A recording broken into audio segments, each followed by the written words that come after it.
All right, I wanted to just show you something that I ran into the other day. I got a new computer and I was trying to get it to dual boot. So I jumped into the BIOS and this is what I was greeted with. Don't know about you, but I'm gonna say these are Chinese characters. I don't even know. I don't read this.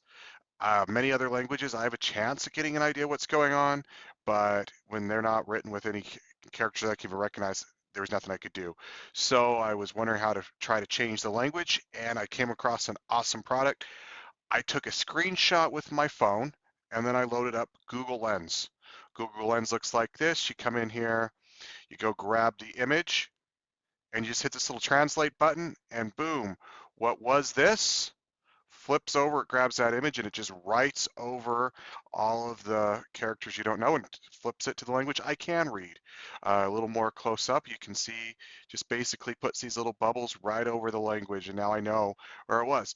And I was able to move. I took a screenshot of all five of the six, I can't count, all six of these tabs, and I eventually found out where the language setting was, went and changed it and got it back to English, and I was able to change my BIOS boot option. It was awesome, great tool. You never know when you're going to run into something that is in a language you don't understand. You can take a screenshot of it with your camera, then load it up into Google Lens. You can get a good interpretation on it. Great little trick to read stuff that is not in your native language. Anyway, I hope this helps you move from being a layman analyst to a Splunk ninja or any other sort of savant when it comes to dealing with other languages. Anyway, hope this was helpful. Thanks so much. Take care.